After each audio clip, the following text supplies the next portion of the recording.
Hello again, and welcome back to part 4 of A Bushy Tale, The Brush Off. If you recall from the last episodes, Colin the Fox has decided he doesn't like to eat meat anymore and has been thrown out of his home. He's run away and has ended up in the town with Boots the cat, where he has been accosted by a very large dog. In the meantime, Squish and his friends are looking for him. So this is chapter 7, in which the search for Colin continues.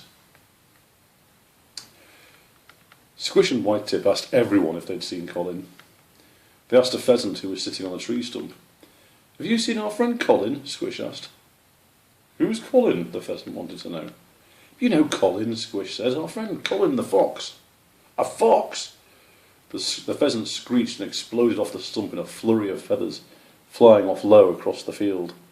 Squish left the stump and moved on. "Have you seen Colin today?" Whitetip asked a rabbit, whose name she thought might be Peter or possibly Paul. "Who's Colin?" the rabbit asked. "Oh no, wait a minute. He's not that fox you hang around with, is he?" "That's him," Whitetip replied. "Have you seen him?" "You don't see foxes," the rabbit said grimly. "That's the trouble with foxes. You don't see them, they see you first." "Well, Colin's not like that," Whitetip said. "All foxes are like that," the rabbit told her. "If I do see him, I'll be running away as fast as my legs will go." Whitetip left the trembling rabbit and moved on. "We can't find our friend Colin," Squish said to a group of hedgehogs he found snuffling around a pile of leaves. "He's not in here," one of the hedgehogs replied. "It's just us hedgies." "Don't be daft," another hedgehog said. "He didn't mean in here.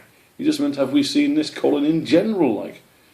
"He didn't say that, Spike," the first hedgehog said. "He just asked if we'd seen him. He didn't say where." "Yeah, but he's not going to be in here, is he? This is a pile of leaves. You don't find Colins in piles of leaves," said the second hedgehog. "Well, how are we supposed to know then, Spike?" the first hedgehog asked. "I mean, it stands to reason that we won't know if we've seen someone if we don't know where we're supposed to be looking for them. We don't even know what a Colin is." "We weren't supposed to be looking," the second Spike pointed out. "He was just asking if we'd seen this Colin character." "Yes, but where?" the first Spike insisted. "Well, he doesn't know that, doesn't know where, does he?" the second Spike said. "If he knew where, he wouldn't be asking." "So, have you seen him in general?" Squish asked. "I don't know," the second Spike said. "Who's Colin?" Squish left them to it and moved on, very confused. Whitetip sat on a high branch and called out to a skein of geese as they flew by. "Have you seen our friend Colin?" she called. The geese honked back that they hadn't seen Colin as far as they knew, but if they did, they'd be sure to let Whitetip know. They soared away into the sky in their elegant V. Whitetip watched them disappear into the distance, honking directions to each other, then moved on. Squish spotted a couple of small field mice who were climbing up a long grass stalk to get to the seeds at the top. "Have you seen our friend Colin?" he asked. "We're only very small," one of the field mice said so quietly that Squish had to lean in close to hear. "We just see feet." "Colin's got sort of reddy, browny paws," Squish offered. "So have lots of animals," the mouse said. "Sorry." Squish left the field mice and went to find Whitetip. Whitetip thought they ought to go and see Professor Otis. They thought that if anyone would know where Colin might be, it would be the wisest owl in the woods. She waited until Squish got back from his own search and they both went to see Professor Otis together. As usual, Professor Otis was sitting in his nest surrounded by a pile of books. "Good morning, Squish," he said when the squirrels had knocked and had been called into the nest. "Good morning, Whitetip. How are you?" "Good morning, Professor Otis," Squish and Whitetip said together. Then Whitetip gently pushed Squish forward a little. "We're a bit worried, Professor Otis, sir," Squish said. "Our friend Colin has disappeared and no one has seen him." "Ah, yes, the young fox. I had heard there was a bit of a to-do." "We don't know what's happened to him," Squish said. "It's not like Colin to do something like this. Have you heard, sir?" "I heard, and it was the birds who told me it may not be true that Colin has had an argument with his father." "Yes," Whitetip said, stepping forward. "We know there was an argument, but surely it wasn't bad enough to run away. I mean, everyone argues with their parents sometimes, don't they?" "That is true.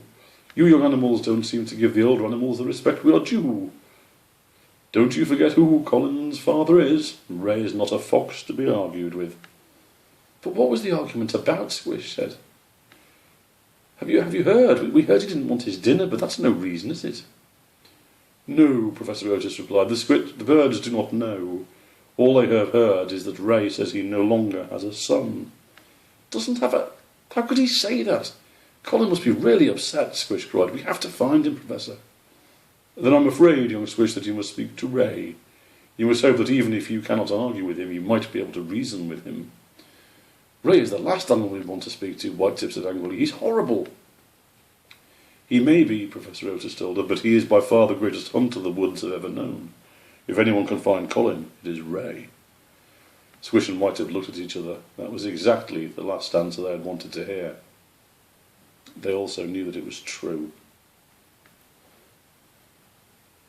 Chapter 8, in which a small fox finds out how big a town can be.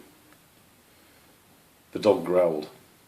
The noise came from deep within its throat like the threat of thunder on a summer's day. Colin looked at Boots.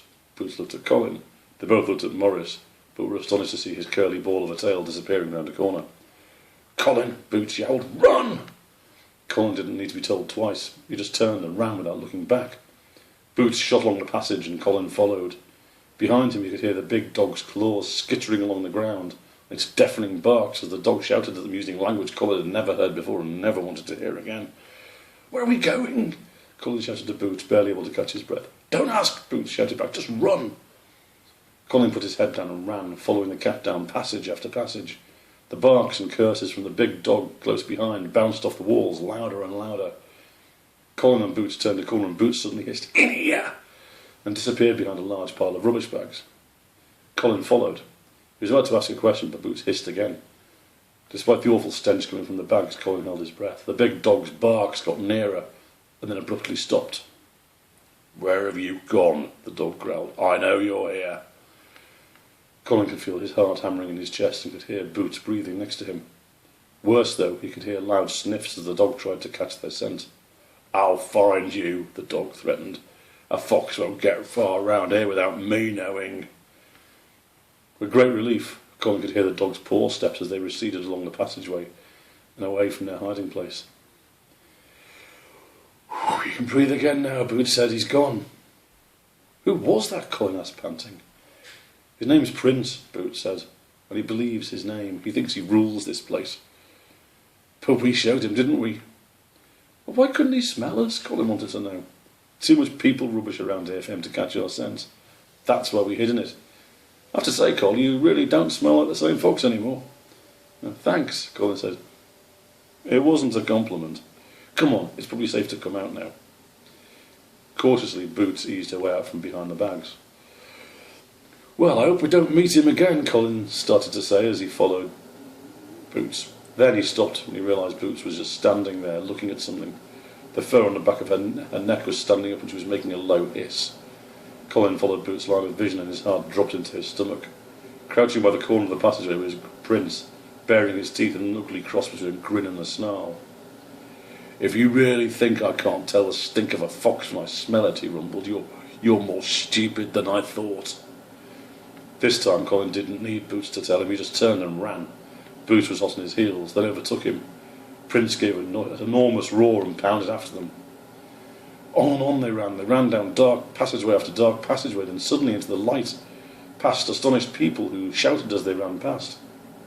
Then it was back down more passageways, a cat and a fox just running as if their lives depended on it.